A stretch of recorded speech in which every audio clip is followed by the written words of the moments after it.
अब हम आते हैं अपने नेक्स्ट टॉपिक, एक्सियोम का हमारा हो गया पूरा कंप्लीट कि इतना ही एग्जाम पर्सपेक्टिव से आपको जानना है, आपको डेली डेली न्यूज नहीं देखना है या उसकी वो वीडियो क्लिप नहीं देखना है कि कौन जा रहा है तो उनके परिवार के बारे में या फिर उनके दोस्तों के बारे में, वो टाइम पास है, उससे कोई फायदा नहीं होगा, इससे बाहर का कुछ इससे रिलेटेड नहीं आएगा। अब बात आती है जीएसटी परिषद की, जो कि हमारा अगला टॉपिक है। तो जो जीएसटी की जैसे बताया था स्टार्ट में कि जो जीएसटी की अगली बैठक होने वाली है, जो अभी ये जून के लास्ट वीक में, क्योंकि आज तो 26 जून हो चुकी है, तो अभी अगले कल परसों से होने वाली है या जुलाई के फर्स्ट वीक में होने वाली है। तो इसका उद्देश्य ये है कि ये जो 4 स्लैब है इसमें से जो है 12% की स्लैब जो है इसको हटा दिया जाए या खत्म कर दिया जाए और इसकी जगह दूसरे प्रयास किए जाए कि या तो कुछ सामान को इधर एडजस्ट किया जाए या कुछ सामान को या 18% में एडजस्ट किया जाए या 15% की एक बना के इन दोनों को हटा दिया जाए। तो इस तरीके से कई जो अनुशंसाएं हैं, मतलब मेनली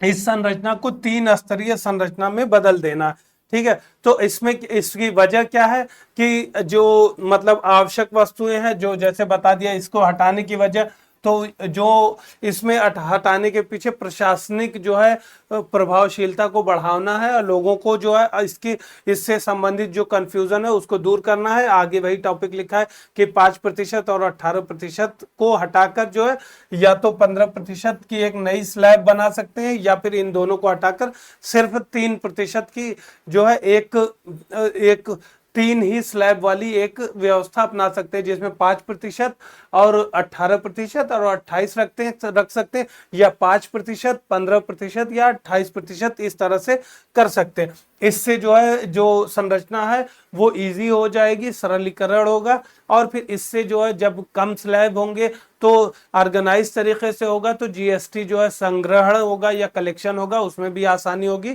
क्योंकि इसकी डिमांड आपने कई बार देखा होगा, ये वायरल रील भी हुई थी। आपने देखा होगा कि जो अन्नपूर्णा भोजनालय या कुछ अन्नपूर्णा रेस्टोरेंट से रिलेटेड अभी कुछ ही दिन पहले की बात है, 2-3 महीने पहले, कि आपने देखा होगा निर्मला सीतारमन ने जो डांट दिया था या उससे संबंधित वो माफी मांग रहे थे, कुछ इस तरीके का वायरल हुआ था, जिसमें उन्होंने बोला था कि हम खुद ही नहीं समझ पा रहे हैं कि किस तरीके से जीएसटी लगाना है। कस्टमर हमसे पूछता है क्योंकि दूध पे अलग है, दूध से ही बनी चीज, मक्खन पे अलग है, ब्रेड पे अलग है, बटर पे अलग है। तो इस तरीके से कई कंफ्यूजन हो गया है कि वो जीएसटी जो दुकानदार है वो जीएसटी रटे या फिर अपना बिजनेस करे, तो इससे व्यापार भी निगेटिव रूप से प्रभावित होता है। तो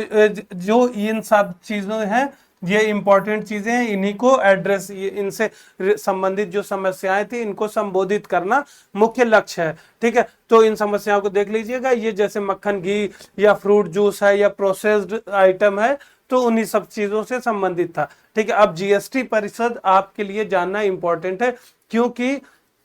जब जीएसटी पास किया गया था, बिल या वस्तु एवं सेवा कर विधेयक पास किया गया था, जो कि 101वां संविधान संशोधन विधेयक था जो 2016 में पास किया गया था। तो इसमें बताया था हमने, जैसे कि पिछले लेक्चर में हमने पॉलिटी के बताया था कि कुछ जो है संशोधन में राज्यों की भी भूमिका होती है, जो फेडरल स्ट्रक्चर या संघीय संरचना को प्रभावित करते हैं। उसी तरह का ये भी जीएसटी संविधान, जो जीएसटी से संबंधित संवैधानिक संशोधन था, इसमें जो संविधान में परिवर्तन में उस संशोधन का यूज किया गया था। तो आपको सिर्फ ये याद रखना है कि 269 जो है 279 अनुच्छेद 279A और फिर 101वां जो है संविधानिक संशोधन अधिनियम। ठीक है, और फिर ये जो जीएसटी काउंसिल है एक संवैधानिक निकाय, क्योंकि सिंपली संविधान के तहत बना है तो वो एक संवैधानिक निकाय, या जिस आपको जैसे बता दिया था कि जो भी काउंसिल या जिस भी संस्था का जिक्र जो है संविधान में रहता है उसको संवैधानिक परिषद कहते हैं, और जिनका संविधान में नहीं रहता, जो सिर्फ पार्लियामेंट द्वारा बनाई गई होती है, उसको वैधानिक या स्टैट्यूटरी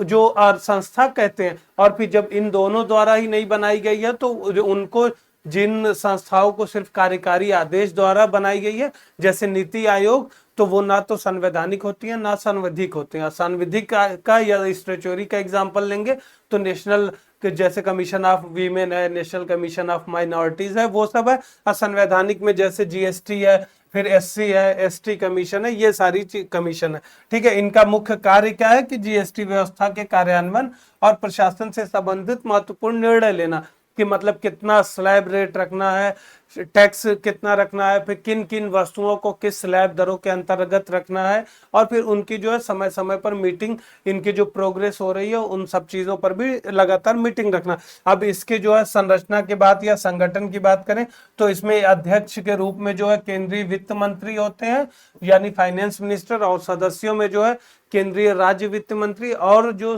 राज्य हैं राज्यों के भी वित्त मंत्री होते हैं, या फिर जो राज्य द्वारा नामित कोई और या मंत्री भी हो सकता है। ठीक है, तो ये लोग जो है इसके सदस्य के रूप में होते हैं जो कि वोटिंग करते हैं। इनकी कार्यप्रणाली क्या है कि वस्तुओं सेवाओं से संबंधित दरों को निर्धारित करना, ठीक है, जैसे कोई छूट दिया जाए या पंजीकरण के लिए क्या प्रावधान अपनाया जाए या मॉडल जीएसटी कानून क्या किया जाए, इन सारी चीजों से संबंधित इनका प्रावधान है। और फिर अगर राज्यों द्वारा कोई डिमांड है तो उनको संबोधित करना, मतलब किसी भी तरह से जो भी जीएसटी से संबंधित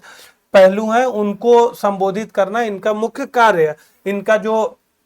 पैटर्न है वोटिंग का या मतदान का या निर्णय लेने का, तो उसमें क्या होता है कि भारांश है केंद्र का जो है 1/3 है, और जो है राज्यों का सामूहिक रूप से 2/3 यानी 2/3 है। यानी 2/3 जो है जो हिस्सा है वोटिंग में वो राज्यों का है, सभी राज्यों का मिलाकर, और केंद्र का जो है 1/3 है। इससे जो है संघीय संरचना को और मजबूत किया गया है, यानी राज्यों की भूमिका को और मजबूत किया गया है। ठीक है, तो ये भी एक जो मूलभूत ढांचे का हिस्सा है या बेसिक स्ट्रक्चर का हमारे हिस्सा है, उसके लिए एक अहम संशोधन था। ठीक है, क्योंकि राज्यों द्वारा बहुत ज्यादा अपोज किया गया था शुरुआत में, तो ये इस चीजों के लिए ऐसे प्रावधान किए गए जिससे किसी के साथ अनजस्ट ना हो। तो केंद्र का एक